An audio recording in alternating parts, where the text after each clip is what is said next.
Okay guys, isa po sa pinakamurang electric fan ngayon ay yung tinatawag nating declip na po, yung mga made in China. So kadalasan ang pinaka nagiging sira po nito ay kapag nasira po yung spring dito sa loob. So may spring po yan dyan. Kapag yan ho ay nasira o naputol, sigurado po yung inyong wire ay pipilipit sasama po sa pag-ikot at ito po yung kanyang magiging resulta. So kapag napilipit na po yan, mapuputol po yung kanyang kontak mula dito sa kanyang pinakang magneto na nagiging dahilan ng pagkasira. So kung hindi maganda yung pagkaputol at dahan-dahan, may posibilidad pa pong pumutok dahil magsasama muna yung kanyang negative at positive bago siya tuluyang malagot. So ayan, nakagawa na po tayo ng 4 at itong isang ito titistingin po natin kung atin po bang magagawan pa ng remedyo. Puputulin po natin itong napilipit na wire. Pagkatapos muli po nating iko-connecta dito sa kanyang pinagkalagutan. Okay? Tambay lang po tayo. At tingnan po natin kung magagawan pa natin ng remedyo. Bago po natin idugtong, testingin po muna natin kung okay pa po ba yung kanyang motor. Ayan, palabas po tayo ng ilang porsyon ng kanyang wire. Kasi kung sunog na rin lang po yung motor, so hindi na po natin pwede pang pag-aksaya ng oras para idugtong. Ayan po siya. Titingnan po natin kung hindi pa sunog yung kanyang motor.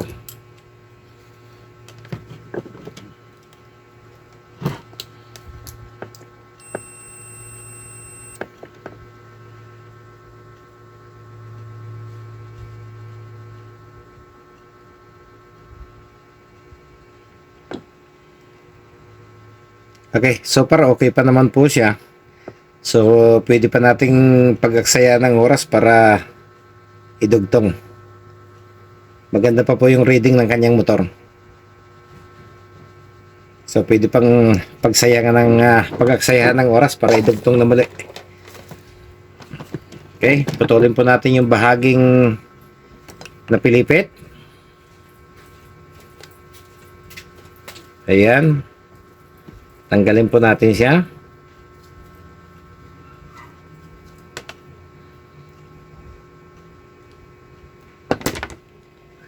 Maglawas ulit tayo ng kaputol mula dun sa maayos na bahagi.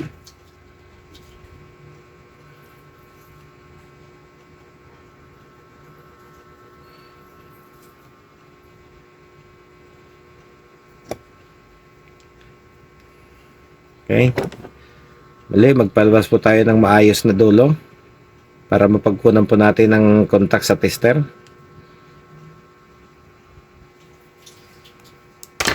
Ayan.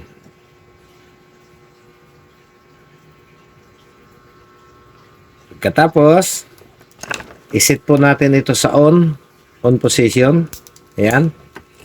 At testingin po natin kung maayos po yung continuity ng wire bago natin idugtong. Kung wala na pong continuity, mauobliga maghanap po tayo ng bagong wire for replacement. So ayan na po siya, testingin po natin.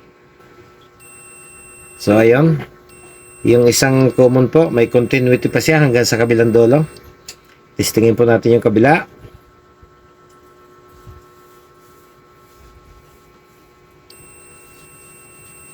O ayan, naririnig po ninyo, maayos pa rin po. So ibig sabihin, pwede po natin siyang pagdugtungin.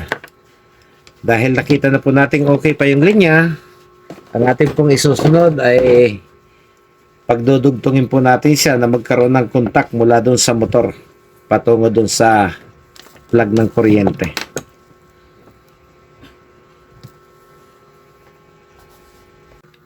Okay, sa mga ganito po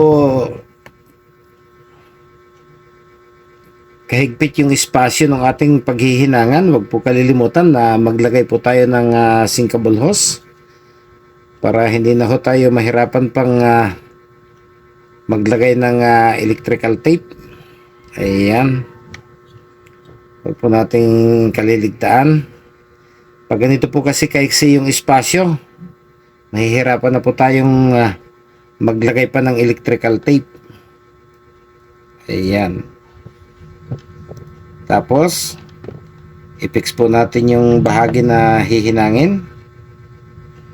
Ayan. Maghanda rin po tayo ng kamangyan kung wala po tayong paste. Painitin natin yung ating soldering iron. Ayan.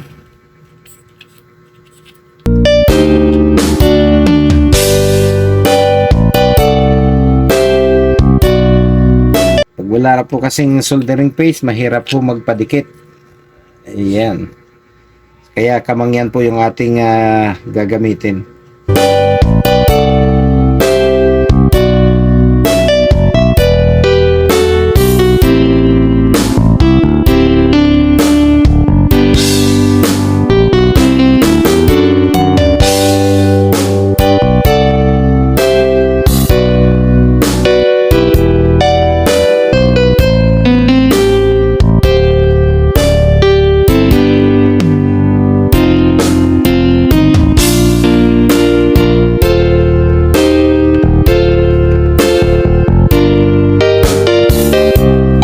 Okay, pagtapos na po natin siyang idugtong, lagay na po natin yung hinang, itaas po natin yung kanyang sinkable hose. Ayan. So ayan, natakpan na po yung bahaging pinagdugtungan. Pagkatapos, atin po siyang dadangdangin sa init ng atin mismong soldering iron para po siya ay kumapit ng husto. Ayan. Paikot lang po hanggang sa tuluyan po siyang kumapit. So ayan na po siya. Hindi na po natin siya kailangan pang balutan ng electrical tape. Ayan. So ito naman po isa ang ating idudugtong.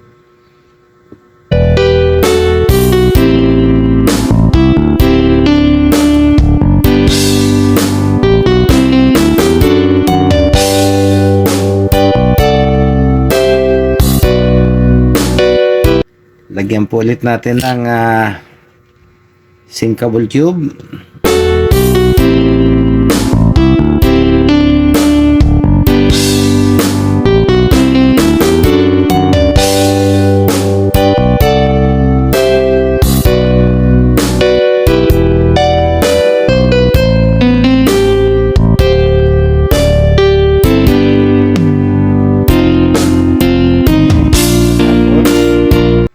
Dugtungin bago hinangin. So yan lang po yung proseso.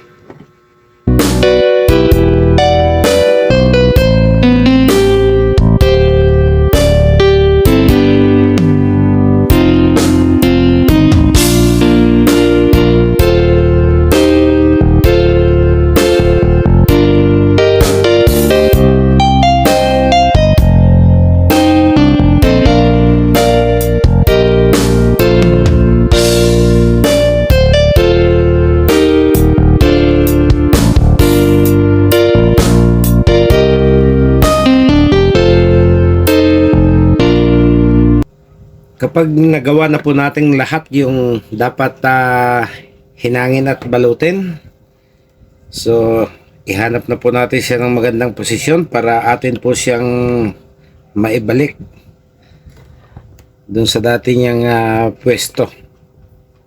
Kaya dapat pag tinatanggal po natin, tandaan po nating mabuti kung paano natin tinanggal.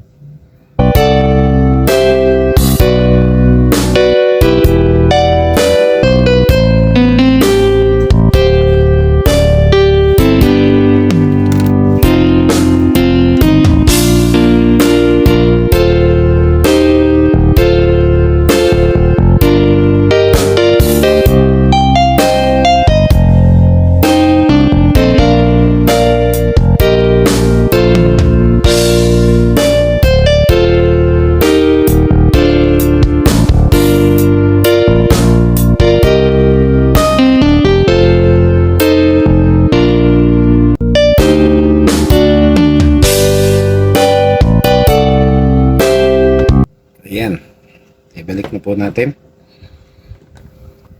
So ano po ba yung dahilan at pumilipit yung kanyang wire? So dito po sa pinakang saksakan ng shafting, mayroon po siya tayong makikitang ganito. Ayan. Pagkatapos sa loob po niyan, mayroon po siyang spring. So ayan po yung kanyang spring. Ayan. So itong spring po na ito, kung mapapansin po ninyo, mayroon po siyang stopper dito sa kabilang dulo. Ayan. Yan po yung bumabangga dito sa isang butas na ito. Yan po yung kanyang pinakang lock. Ang problema po niya ay naputol po siya. So ayan. Yan po yung bahagi na kanyang naputol. So anong remedyo pa ang pwede po nating gawin? Punatin po natin yung isang bahagi pang muli ng spring.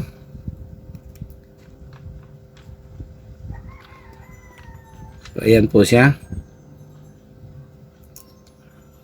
Gumamit lang po tayo ng pliers or long nose. Ayan.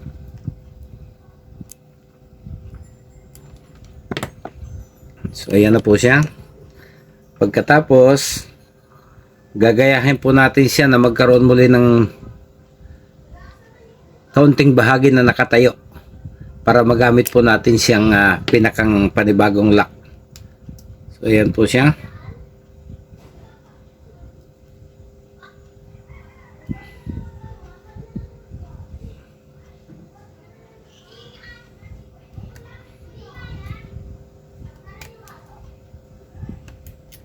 So ayan, lalagyan na po ulit natin. Yan na po yung kanyang magiging forma. Okay, susubukan po natin kung uubra.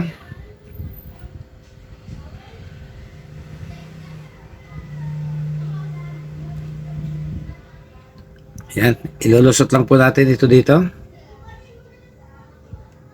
para sumakto po siya dun sa pinakang kanal.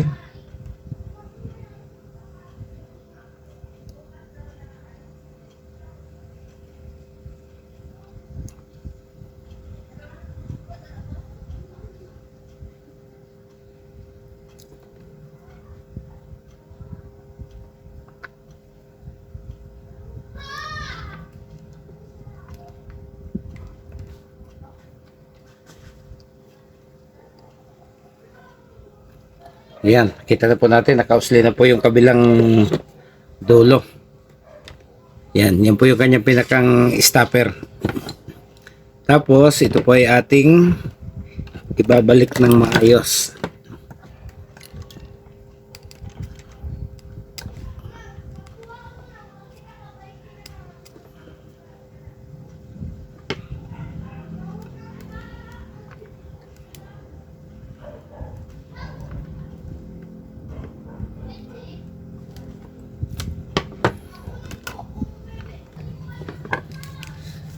Kapag maayos na po nating naibalik yung kanyang spring, ito pong kanyang pinakang cover sa likod, huwag po nating kaliligtaang ibalik. Yan. Alam nyo po, ang halaga lamang ng electric pan ito, kung inyo pong o-orderin sa online, ay halagang 120 pesos lamang po. So hindi po talaga siya advisable na atin pa po siyang ibabayad sa isang technician.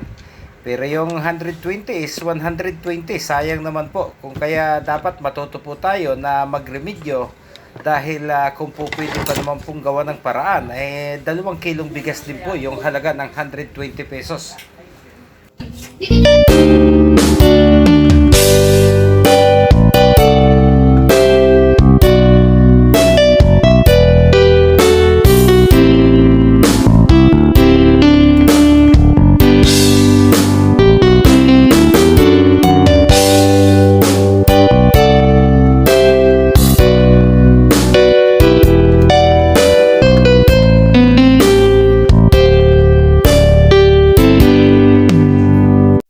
Ito na po yung maliit na takip sa pinakang likurang bahagi ng motor. Siya po yung sasangga doon sa shafting upang hindi po siya umatras habang umiikot.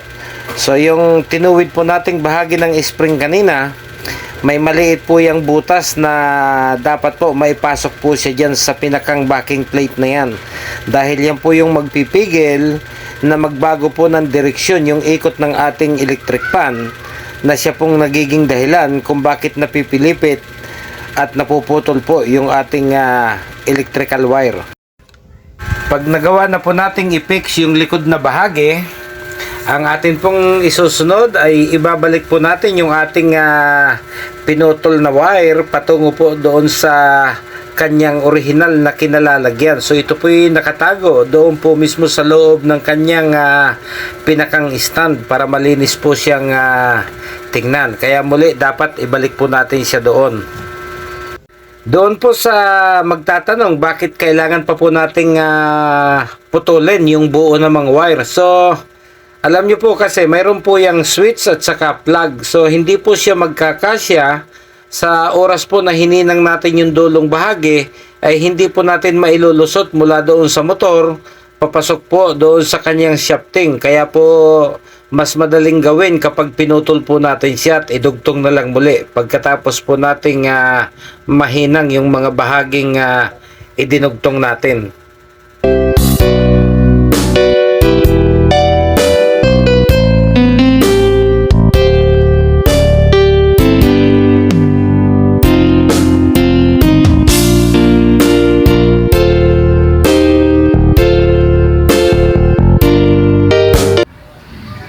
Sa pagdudugtong po ng wire, sikapin po nating hindi magkatapat yung dalawang dugtungan. Ano po, dapat magkalihis po siya para kung sakali pong hindi natin napansin na natanggal po yung kanyang pagkakabalot, ay hindi po magdidikit yung kanyang negative at positive. So lagi po tayong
okay, testing na po natin kabitan ng LC para ma-testing na po natin kung umubra ba yung ating pag-re-remedyo.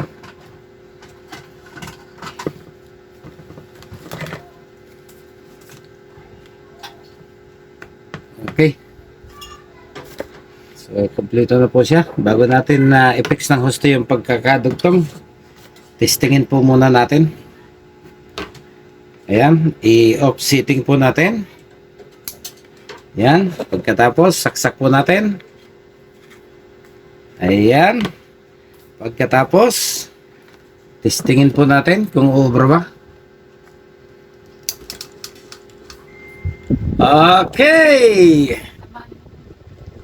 success.